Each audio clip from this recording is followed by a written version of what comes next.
If you're a high-achieving woman who's exhausted by stress, stuck in constant conflict, and tired of being overlooked in the exact rooms where you know you were born to lead, then this podcast is for you. So here's your host, Pallavi Jain. Welcome to Her Boss Brain, the podcast for high-achieving women ready to move from stress to success by leading from within. I'm your host, Pallavi, and today we are going to talk about something that we don't talk about enough. Half the workforce will experience menopause, and yet most of us have no idea when it actually begins. And for many high-achieving women, it doesn't feel like a transition. It feels like something is wrong. Focus feels harder, stress tolerance feels lower, sleep becomes unreliable. So we assume it's burnout. We are stretched too thin or we need to push harder. But what if some of what we are experiencing isn't weakness? If we don't understand what's happening biologically, we internalize it psychologically.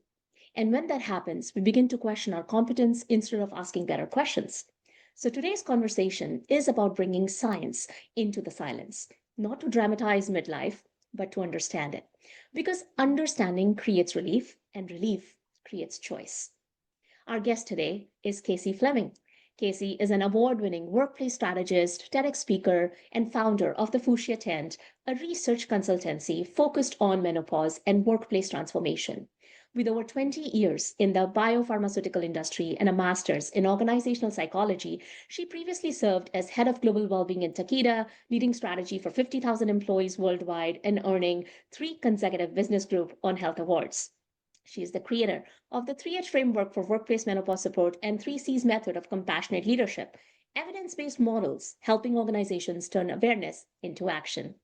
Kacy, I'm so glad you're here. I'm so looking forward to this conversation. Well, I'm very excited to be here. Thank you. And we're talking about a topic near and dear to my heart. So I look forward to diving in. Absolutely. And honestly, I myself know so little about what we're going to talk about and explore today. So I am super excited. So if you're okay, let's start with your own lived experience, if I may, and just dive in because I have so many questions for you. Yeah. My experience of menopause is not unlike anyone else's. And I think that's what was really surprising for me, not because I think I'm better, but because I grew up in biopharmaceuticals and my Yes. dad was a doctor, and we're very comfortable talking about our bodies in my family. And I'm not, as many people know, uncomfortable talking about stress or anxiety or burnout. These are things that I've been talking about in my career for years, and they're actually part of my career. So I think what really struck me was what I like to refer to now as perimenopause blindness. There is, even when you do know what is Right. happening, so often the symptoms are so fragmented, we can't make sense of them in our own bodies. And with the context of everything that's happening in our lives in midlife, it becomes very difficult to Yes. separate what is me, what is my partnership, what is, if you have kids, coming from kids or career. And then, what if this is hormones? And in my case, because I was so unaware of what was happening to me, and it was during COVID, and it was many, many years ago before we were talking this openly, I was suicidal. And I talk about this very openly because it was not like I had this plan for weeks of how I was going to do anything. It wasn't that I've frequently been depressed in my life. If anything, even in this conversation, you can hear I'm probably more anxious than anything else. It was like the bottom was pulled out from underneath me, and everything that I knew about myself no longer seemed true. And if you had told me prior to this that these feelings were possible, that one day I was going to Yes. wake up and look in the mirror and disassociate from myself and not feel on the inside the way I looked on the outside, or that I would stop feeling, intimate urges with my partner, or I would stop having polish and the ability to remember everything I was saying, or that, I would go from loving holidays to suddenly not being able to stand them, and from being somewhat extroverted to totally introverted, I would have told you you're crazy. And yet when it happened almost overnight. Wow. And when you look back, you can see that that's not true. But because the symptoms are so fragmented and we don't talk about the early symptoms or how they present, Yes. women are constantly being blindsided by this, which makes it traumatic. And in that trauma, partnerships and business relationships and a lot of stress is caused that doesn't necessarily need to be. Now, that's not to say that for some women, partnerships needed to end or career choices needed to be different or vice versa. There's a lot of really great things that can come out of this transition for women. But Yes. if you're caught unaware, like I was, Yep. it wreaks havoc on the lives of women and workplaces. And that is why I'm so passionate about talking about it. Wow, I think it's so powerful because it's not about what's really happening. It's about it's happening and we don't know what's happening. And we start questioning all the things that maybe not even need to be questioned. How did it become this tipping point for the work that you do today? And how did that transition like happened? Yeah, I think if there was one Yes. defining time point, it was a LinkedIn post when I was at rock bottom and I was on the couch behind me in a different house. And I was like, why am I here? Why? I'm so frustrated. Nobody's talked about this. I don't know why I feel this way. I Yes. don't know why I'm in this position heading well-being and I didn't know, right? And if I don't know with my Right. resources and my background, how does anybody else know? Like I said, I'd been in healthcare for 22 years and I was like, if I can't navigate this system, how is anyone else going to do it? And then in that desperation, just I was pissed. I Yeah. posted something and the second I sent it, and I had been like trying to think about how to talk about this for months and months. 150,000 people responded to that post very Wow. quickly, which is weird for me. I only had like, I think 13, 14, 1,500 followers, something like that at the time. Yeah. And I don't think that's normal for anybody. And yes, this was in the days when the platform would let posts go to big audiences. That doesn't happen as much anymore. But Yes. what was more striking wasn't the number, it was who was responding. It was women who I had known for 25 years that I hadn't spoken to that were going through this. It was men that love women or that work with women that either had this experience with their partner or had their partner going through it right now and wanted help or didn't know how to manage people through it. Or it was younger people being like, I had no idea. Oh my gosh, and that moment, I was like, okay, if I'm not talking about this in my position, being responsible for well-being, then I'm doing a disservice because I actually know what this is like now. I know how I'm getting to the other side of this. I understand this system that is very complex to navigate and I need to move forward. But if I look at the time points before and what led me, years before when I was in my mid to late 30s, I had a boss who was a woman. She was 51 and her moods were very, different one Mm. day to the next. There was rapid fire emails. There was a lot of stress created. And when I asked her, was she okay? She said, women troubles. And Yeah. I had no idea what that meant. I mean, I feel so silly now. Yes. I thought that meant like she'd had a hysterectomy or maybe she had some kind of, cancer related to Right. gynecological areas of the body. Now it's like, oh, duh. Like, how did I not know that? And like, I cannot have other 30-year-old people walking around not knowing what's going to happen for them, not Yes. knowing how to help a colleague or a coworker or boss with support. It's not that we need to be providing answers to these people, Right. and we certainly don't want to be guessing that they're in menopause based on whatever tabulation we're making in our heads. Yes. But there was so much I could have done in that time with how I met her with empathy, how, Yes. I had the conversations we had differently about the way that the emails were hitting my inbox and the way that the behavior Hmm. was like translating to me. And I just want people to have better systems, more structure, more knowledge, and better access to resources. And I don't think that's a lot to ask. And that is what led me to this turning point. Absolutely. Wow. Oh my God. I have so many questions in my head and so much wisdom here, Kacy. First of all, I'm so glad that you found that calling and you're doing the work you're doing because honestly, like you said, there's so many women, men who are looking for answers, who are puzzled when they're going through this phase of their life, supporting sometimes or being those women. So let's break it down. And in my head, I want to get some answers for myself, for all the listeners who are listening today, so they can get some knowledge and self-awareness of what's really happening. So million dollar question number one, which I didn't know and I just recently learned, was when does perimenopause actually begin and why are so many women caught off guard?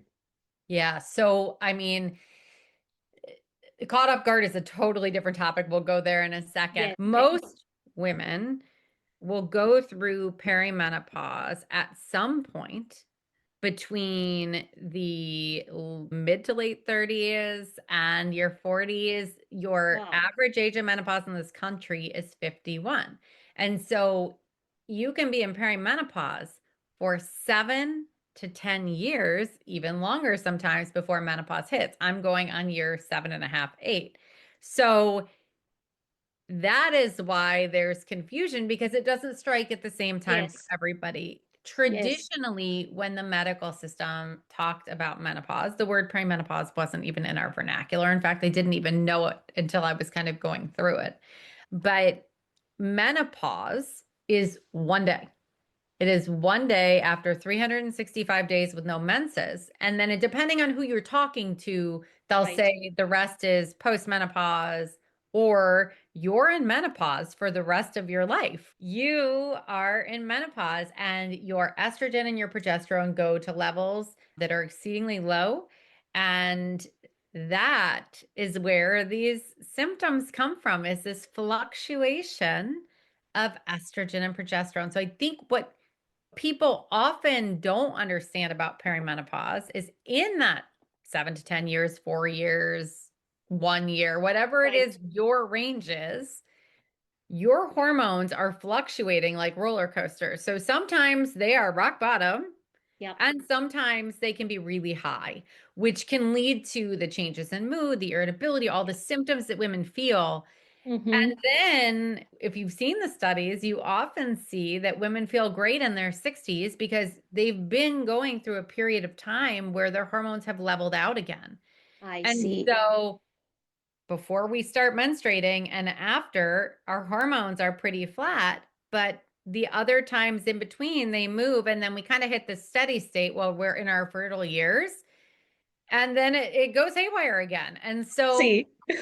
So it's not said to scare anybody, right? But it's said Yeah. to normalize. This is not, we're not talking about like overnight Kacy lost her mind and Yes. suddenly all these things out of nowhere happened. Mm-hmm. The hormones started fluctuating and the body responded. And Yeah. we have estrogen in every area of our body. Yeah. We have progesterone in every area of our body. And so it affects Yeah. every area of the body. And why? Did we not know? Because the word was not even in our vocabulary until a couple years ago. Doctors weren't talking about it, and doctors have been receiving 1 hour or less of education on menopause for the last many, many years. And now we are What? getting yes, we're getting a cadre of doctors who are getting menopause education and becoming menopause experts. They're great Wow. organizations like the Menopause Society out there that are doing this education. Harvard does women's Yeah. health and menopause curriculum. Like Yeah. this is coming to the forefront, but we weren't talking about menopause. And that is why it Yes. takes so many women by surprise. Not to mention stigma and gendered Of ageism course. and all of these other things that are a different conversation, but we'll That stop makes there. sense. But for Right. most women going through perimenopause, that average age of menopause is 51. And then 7 to 10 years before is when we start to see perimenopause. So if you think about that and do the math, early 40s, late 30s. That is when most women will start to see it, but it can happen at other ages. I just wanted to clarify again. Thank you so much for that, Kacy. And you mentioned few signs like, when the estrogen and progesterone levels are going and the mood swings are happening and you're feeling one way one time, another time. But are there any other early signs that women often dismiss and it would be good for them to know so they can kind of maybe ask the right questions? Yeah. So I think the trickiest thing about menopause is if you know one woman's menopause, you know one woman's menopause. With that said, Yeah. there's research on the earlier hallmarks. So a lot of times it is sudden mood changes, irritability, new or worsening anxiety or depression. Many women will say they started having panic attacks or startling awake at night. Insomnia is one of the earlier symptoms. So, you know, I don't say this to scare women because also if you've just had a child, you're probably not sleeping very well. But this is more of a insomnia out of nowhere, right? You were sleeping well and then suddenly you either can't get to sleep or you're startling awake, that sort of thing, and not being able to get back to sleep. Many women experience joint pain and frozen shoulder. That can seem like a weird one. I know for me, it was like plantar fasciitis out of nowhere. My foot started acting weird, my big toe joints would hurt, my knees would hurt, and I had frozen shoulder. And I thought, oh my gosh, I'm What just literally happened? like a broken toy. But once I got on hormonal replacement therapy, which for me was a good option, Yeah. all of that went away. Now, that's not always the case for women, but people also have stranger symptoms like itching ears, burning mouth. There's over 100 symptoms that, people will attribute Yeah. to changes in hormone levels. And so, certainly the hallmark is hot flashes and night sweats, but we're not waiting for that because even in my case, I had all the things going on. And then Before maybe that. when I hit rock bottom, it was probably like, I want to say it was like 2 or 3 months before the bad hot flashes and night sweats started and they were Okay. intolerable. That Okay. doesn't mean I didn't have an occasional hot flash or night sweat years earlier, but it wasn't enough to really be on my radar. And I only know now looking back. So look for changes in mood, look for feeling irritated by noises and things that you weren't irritated before previously. And then there's something that I think is really important to talk about, which is anhedonia, which is loss of joy, right? And so I think people think depression is this huge topic, and it can be where you sleep all day and, you know, you lose purpose and, Yes. you're listless. That can be depression, but there's also anhedonia, which is loss of joy. And Yeah. for many women that are in the fuchsia tent or that I've spoken to over the last number of years, it's really this unidentifiable loss of joy. Like, when did I stop enjoying, being with my partner? When did I stop enjoying holidays? Like, why do foods no longer give me pleasure? Like, why don't I want to do X, Y, and Z? Yeah. And I think we confuse that with aging. And Yeah. in some perspective, that's true, right? We've been on this Yeah. earth longer, like we've had more foods, we've had more intimacy, probably, we've had more of these different things. And Yes. so, yes, you can be a little tired, but anhedonia is different. It is a pronounced loss of joy. And I think that's important for women to know because oftentimes that's the first thing. And I'm remiss because the main complaint or the main symptom women bring in at this time is what we call not feeling like myself. Yeah. So Yeah. that's the acronym, right? Not feeling like myself, Yes. NFLM. Sorry, not brain fog, but I always struggle with the first letter. When somebody goes to their doctor in this age range and says, I don't know, doc, I'm just not feeling like myself, Yes. that should be an immediate trigger for the clinician and for the woman that I need to have my hormone levels looked at, but I trust that I am not feeling like myself, and that is not okay. And that is how Yes. you start to kind of unravel. Okay, thank you. That's very, very helpful. And I want to pause here and again say that if we mislabel it, we mistreat it. So women push harder, or organizations add performance plans, and no one asks a biological question. And I believe that's the blind spot, right, that we're talking about here. So now, if we turn this a little bit to workplaces, because we're all professionals, there's so many women out there. You mentioned your boss who was 51 and sometimes not realizing what was happening. What are the biggest myths about menopause that are still shaping workplace attitudes? Is it this loss of that awareness is not there, or what is it? I think it's a couple things, right? I think that first and foremost, to think that in this world where AI is being communicated as taking jobs, we know it's not there yet. Anyone that uses it knows it's not there yet, but Yes. there is fear, right? And there Mm-hmm, has mm-hmm. always been fear for women, and rightly so, right? Yes. We have people that have always felt like we were not ready to be in the workplace. We've always had to work harder, right? In a Yeah. lot of ways to prove ourselves. And we've gotten used to playing in a working world that was not designed for two people in a partnership to be working and for men Yes. and for women. It was designed for the one partner Yep. who was typically a man almost exclusively to work in this way. And so we weren't factored into how the systems were built. Now, work has Yes. changed dramatically. And so I would argue that work doesn't work for anybody at this point, and that's why so many of us have careers fixing work. But when we look at the menopausal transition, it's that we hear a specific set of numbers, if we even hear them. $1.8 billion in lost productivity, $26.6 billion when you add in healthcare costs. Yep. Midlife women cost the system money. That's the Mm-hmm. message. Yep. And myth number one is that midlife women cost the system money. No, uncared for, unsupported, I love that frame. untreated midlife women Yep. cost the system money, because anybody who is having poor care or care that wasn't designed for them is going to be a drag on the system, right? Yep. We have Yep. horrible engagement scores in the Yep. world and in this country, and it is not just women, right? And Yep. in many cases, it's younger employees, and it's not their fault either, Mm-hmm. right? Mm-hmm. So myth number one is that midlife women are a drag on the workforce. I just want to get that out of the way right off the bat. Love that. Number two, midlife women are not ambitious or are less ambitious and don't want big careers.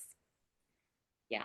I don't know about you, but I don't hear a lot of midlife women running around talking about retirement on a golf course. Me They are neither. having second, third, fourth careers. What they're done with is systems that don't recognize them, That's that right. don't care for them, and that don't allow them to bring their best selves and their purpose to work, right? Mm-hmm. And Mm-hmm. so this is not like I am some huge feminist icon, right? It's not man bashing at all. Most men Yep. want to fix the system too. But women don't lack ambition. They lack the ability and the systems around them to keep them within the structures That's right. that are going to give them what they need to keep their careers going at a trajectory that is on par with their actual passions and ambitions, which is why there's so many female founders late in life. I think to say that there's no education in the workplace or there's no solutions in the workplace, that is myth number three. Yeah. And so this is the research that I'm undertaking right now, because there's a gap in an understanding of what is menopause care Yes. and, and how organizations present this, right? So Yes. do we need more menopause clinicians in this country? 100%. Do we need Yes. telehealth solutions? 100%. Are these companies like MIDI and Electra and Maven and Carrot needed? 100%. But Yes. not every company can afford them, right? And Yes. companies can afford them in some cases, but we're missing the low-hanging fruit here, which Yeah. is we've talked about the disparate symptoms of menopause, mental health, insomnia, joint pain, gynecological challenges, hot Yes. flashes and night sweats, cardiometabolic issues, cognitive challenges, all of the above. If you look at employers out there, they almost all have an EAP or employee Yeah. assistance program, if you're not familiar with that language. Yes. They almost all have a mental health solution. Yeah. They almost all have doctors and gynecological care. That's right. Many have things like hinge health, joint and musculoskeletal pain. They've got cardiac care in their plans. What they're not doing is connecting the Absolutely. benefits and communicating them in a way that is life stage care. And the pharmaceuticals that are approved to treat symptoms of menopause Yes. are not being packaged with this care. So while I 100% am in on if you can afford telehealth solutions that are specific to menopause or specific to reproductive health care, get them. Yeah. But you still are going to have to go in and re-engineer your benefits so it's clear what is available to your people or they will not utilize them. And it breaks down with communication. This is so important, Casey. And I'm thinking of also as an HR professional for 20 years, I've been in those shoes where we are trying to work with EAP, trying to figure out the benefits and all of that. And honestly, if the leaders themselves don't know that this is how you connect the dots, and like, you are a healthcare professional and you don't know, like that was what was happening to me on this few years ago. So I think again that awareness is definitely one big piece of it, but then also connecting the dots for people and making them understand that this is actually what's happening and these are the resources available, because I think a lot of HR professionals don't know, like I didn't know at that time, right? So we were offering these solutions, we were just going with whatever our broker would tell us or the healthcare system, and everybody thinks they know what they're doing, but they may not know that. And it's important for us to first of all know. And I think it's also people who are getting the care, so the women. So I honestly think that there is this issue here also of what happens when we mislabel hormonal transition as performance failure, because we go into our own narrative and our own self dialogue. And that's a lot of work that I do with the lead from within work, and how you're leading from within, how you're understanding what's really happening in your inner system and how you're aligned with it, so you can take charge of it rather than it taking charge of you, right? But if they don't even know and they start questioning their ability or their performance failure for a lack of, I don't know, for a better word, that they don't have the capability, or, it's dangerous. It is. And I talk about this time, like I always try to paint the picture really clearly for women. If you've ever seen those big barges in the ocean that have like containers like that go Yes. way high. I'm not a nautical person, so bear with me on this analogy, but those big messy container ships, we'll call it that. And I Yes. looked this up so I can make this analogy. Fast for them is 20 knots, right? I never would have known that if I didn't even, Yeah. I don't think, realize that knots and nautical miles were the same thing.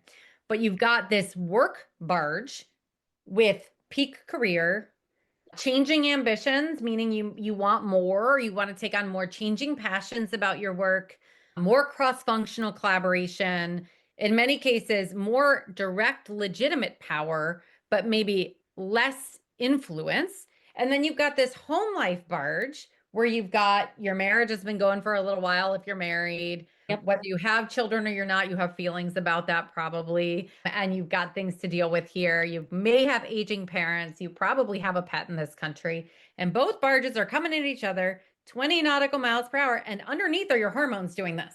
Yep. Right? Good luck to you. Doesn't make for easy discernment of Yes. what is happening with me. It's like, Yeah. which one of these container ships containers can I keep from falling off the barge, not recognizing that anything you do while this is going on is going to be That's right. amplified, right? And That's so absolutely right. I would love for women and men and people in general to just dispel this idea that prescription care, medical care, mental health care mean there's something wrong or broken during this time. Yes. Get on a roller coaster. You're going to come off with a sore neck, a sore back. Yep. You might have gotten nauseated and sick from the roller coaster, and you're just riding a ride. And this is your life that is like this, right? And so let's take some of the shame out of it. Let's Yeah. take some of the sting out of it. And I am not advocating for women that are not comfortable in the workplace or not safe to like be like, hey, I'm in menopause. Like, I'm Yes. not ever going to be that person. Yeah. But what I can say is for ourselves, grace for ourselves as we're going through this moment to say, this happens to 51% of the population. Yeah. It's as certain as death and taxes if you're born with a uterus and ovaries. This stinks. Or if it doesn't, good for you. You're part of like 10 to 20%. But I will get through this. Yeah. And there are women out there that have appropriate care and they're killing it. Yeah. So I need to have grace for myself while I figure out the right algorithm of things that I need to do for my own care to become this next best version of me. If we can just have grace for ourselves, men, younger people, non-binary individuals who are younger, if you can have grace for your colleagues, not take abuse. I'm not Yes. advocating for Yes. bad behavior. Of I'm course. advocating for grace and the attempt to understand. That is why I work in compassionate dialogue and leadership. And that is what makes the difference between this transition being hellacious for somebody at work or manageable. Is that healthcare help from your leaders and Yep. your colleagues and HRT and non-hormonal therapy access. Like that's the formula. That's why it's a 3H framework. It's not Yep. rocket science. Yep. Most of it's behavioral science. Some of it is medicine, Yep. right? I love that. And I think it's important to take a pause here. There's so much wisdom and knowledge that you just shared. And I want my listeners to understand two things that were the takeaway from me, and then maybe give them back how they can use the ATM framework to take charge of this situation. Because I think there is what you're mentioning is, again, there is a responsibility of what can I do about it, right? And knowing about it. So listening to this, some of you may be thinking, so this is what's been happening, because that's exactly what I'm thinking. But not that you're incapable, not that you have lost your edge, but that your brain and body are in transition, literally. And this is where I really want to pause, because awareness alone reduce stress overload and this overexhaustion that we feel all the time. When we arrive in the present moment, when we name what's actually happening, we stop fighting ourselves.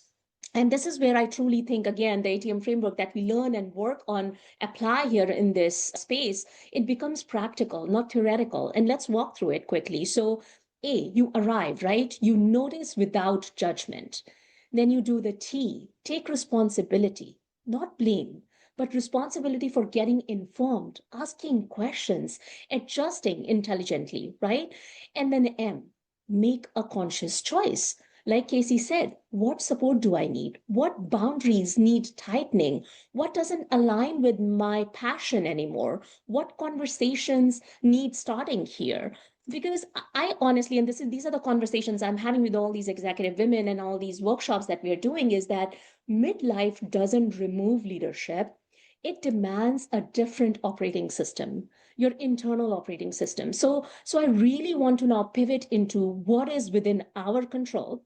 What can we do about it? Kacy has already given us a bunch of great nuggets and wisdom and framework that we can use. But Kacy, specifically now coming to women and men, because they are the two part of the puzzles and they both get affected by this, right, in their own ways. So let's start with women. What should women in their late 30s, early 40s start paying attention to now?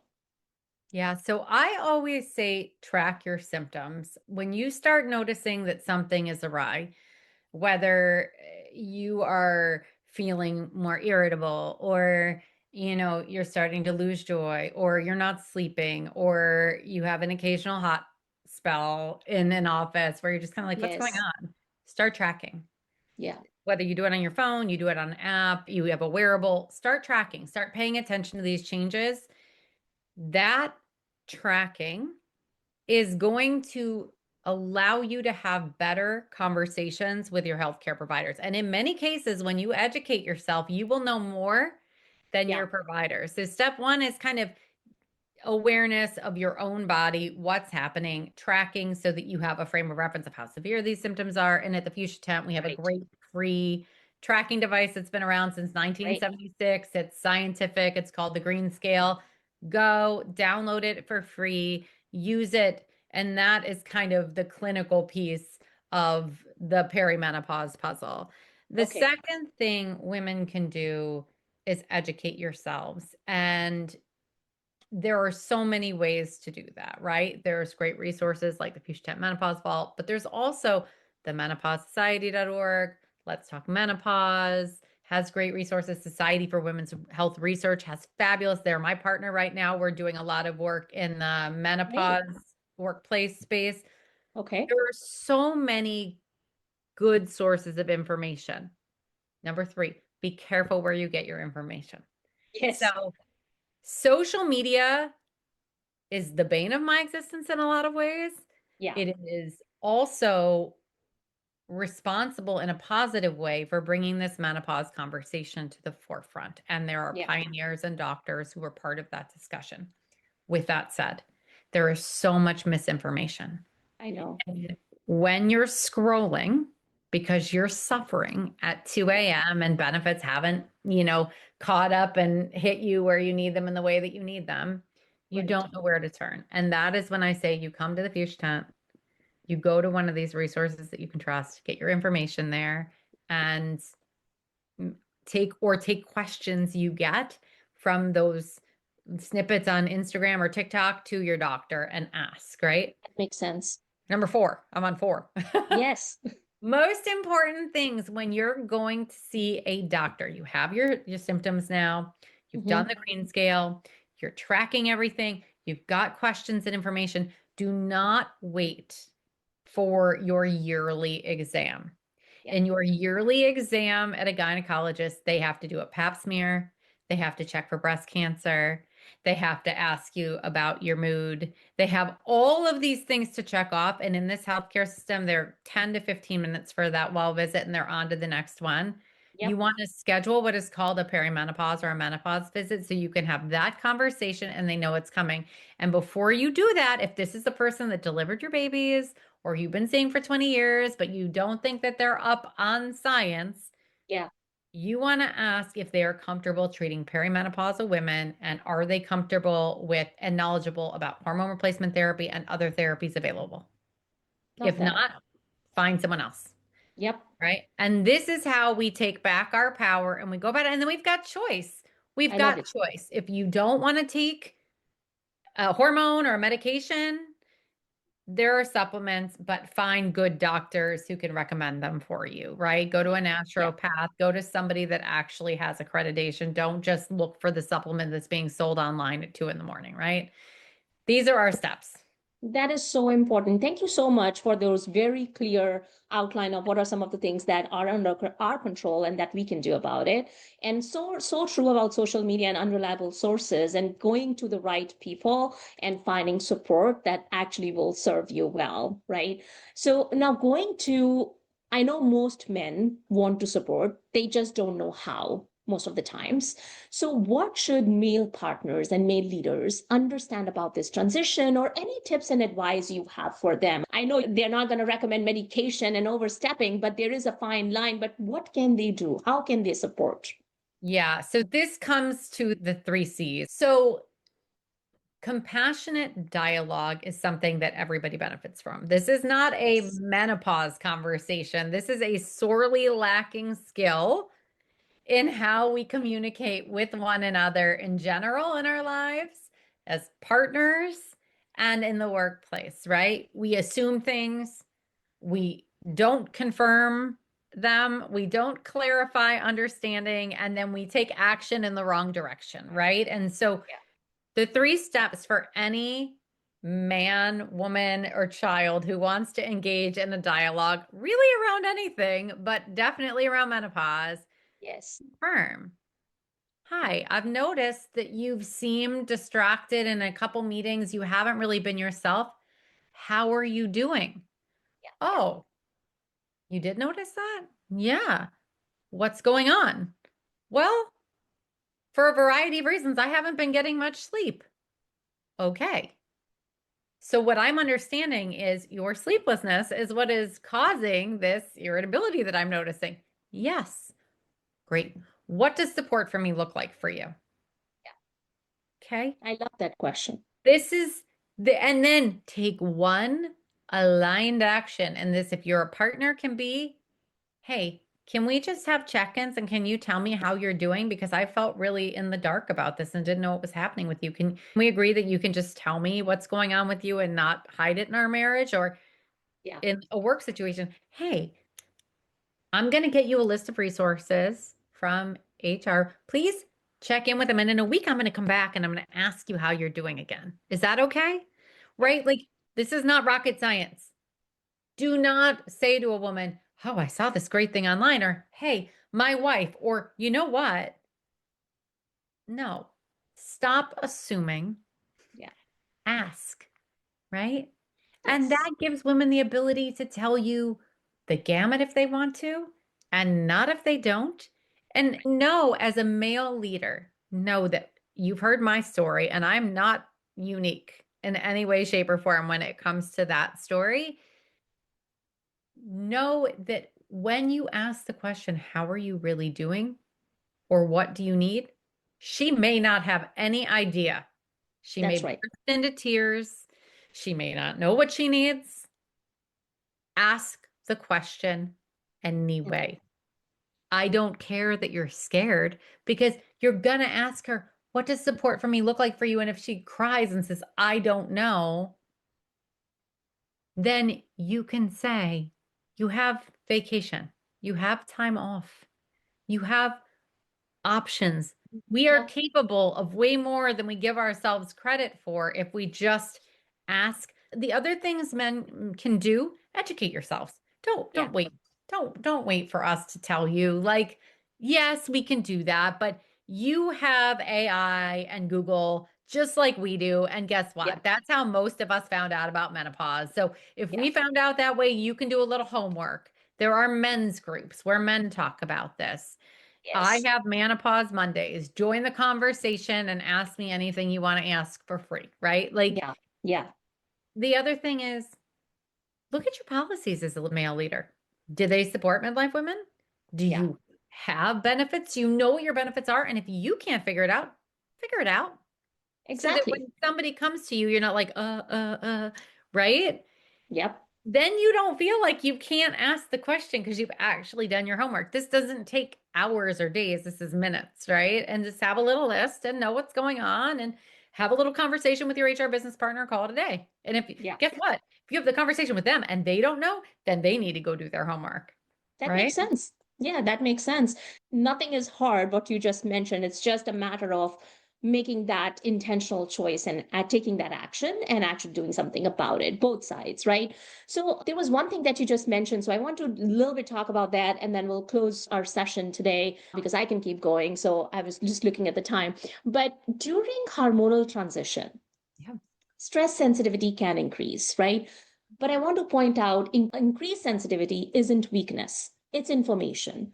Because I truly believe what once felt acceptable may no longer feel aligned. What once felt manageable may now require clearer boundaries, right? So this isn't instability, it's just heightened discernment. And you use that word because I truly feel with a lot of women that I talk to and I see in these leadership roles, midlife often reduces our tolerance for misalignment. Not because we are fragile, but because our internal systems are recalibrating. They're saying, like, and when we understand this, we stop viewing it as a liability and it becomes a turning point, a moment where women move from performing resilience to practicing alignment. And this isn't an obstacle to leadership, it's an evolution of it. So I want to make it very clear for women who are listening today that this is your opportunity window. It's just about stepping into it with more awareness, more tools, and right people alongside with you who understand what you're going through and what you're stepping into. So you can actually use it to your advantage and be prepared for it, right? So is there any other thing that you want to add there? When we accept okay, I'm in perimenopause. It's not going to go the other direction. Like it doesn't, that's not how this works. That is the point where you can decide your move forward, right? And I think it's such a position of power for women who are ready to accept all that comes with it, knowing that your brain is actually changing. Read The Menopause Brain by Dr. Lisa Mosconi if you're interested in how your brain changes as you go through this transition. And it's making room for more empathetic leadership. It's making room for better problem solving.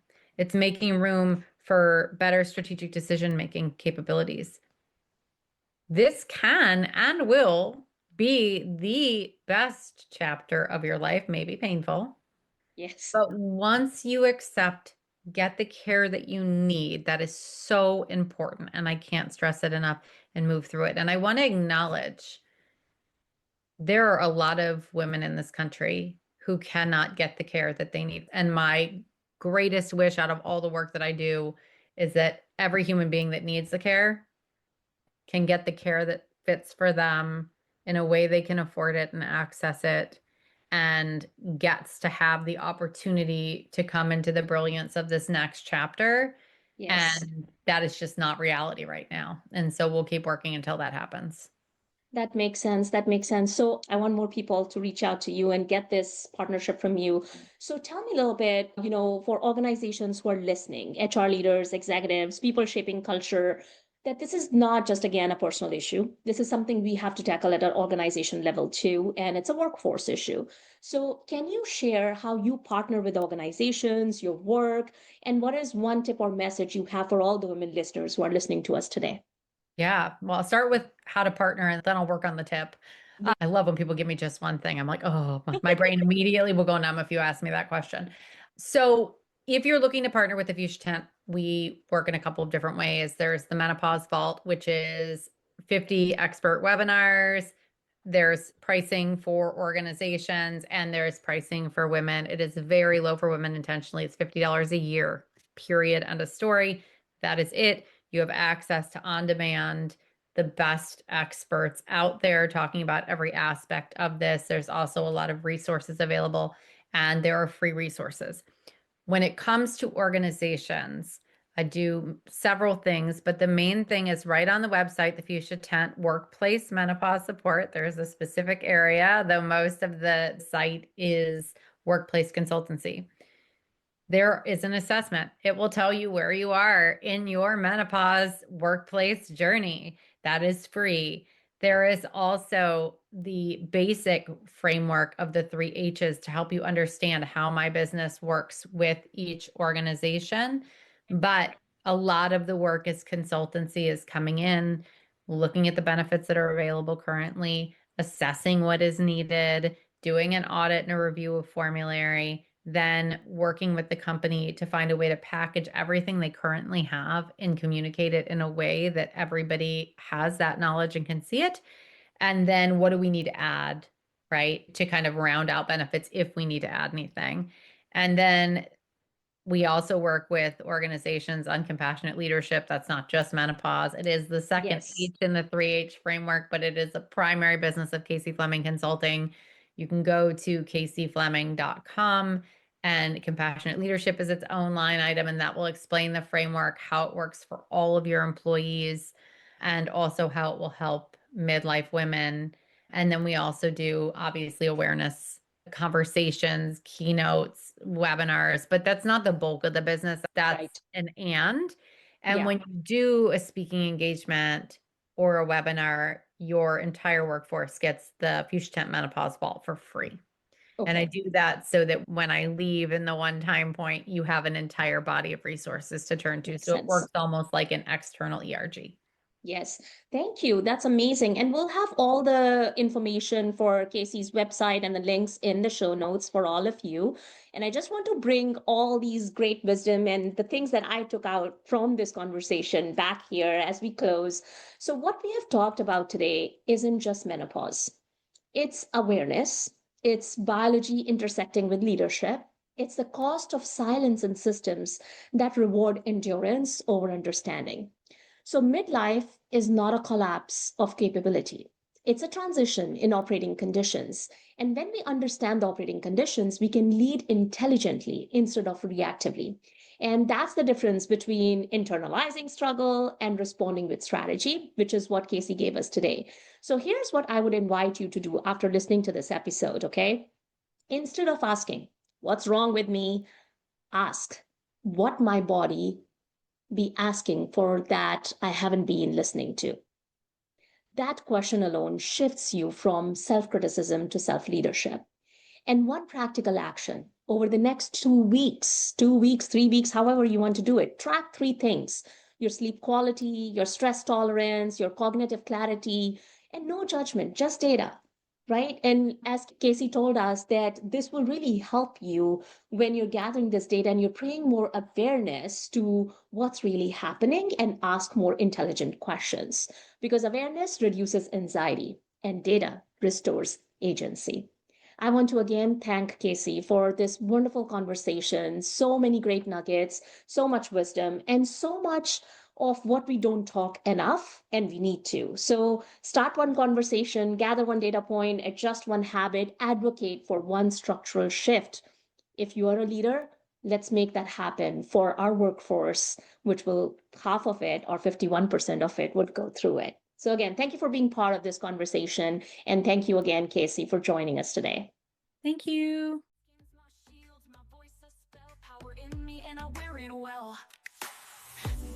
So that's it for today's episode of our Boss Brain podcast. Head on over to Apple Podcasts, iTunes, or wherever you listen and subscribe to the show. One lucky listener every single week that posts a review on Apple Podcasts or iTunes will win a chance in a grand prize drawing to win a $25,000 private VIP day with Pallavi herself. Be sure to head on over to her bossbrainpodcast.com and pick up a free copy of Pallavi's gift and join us next time.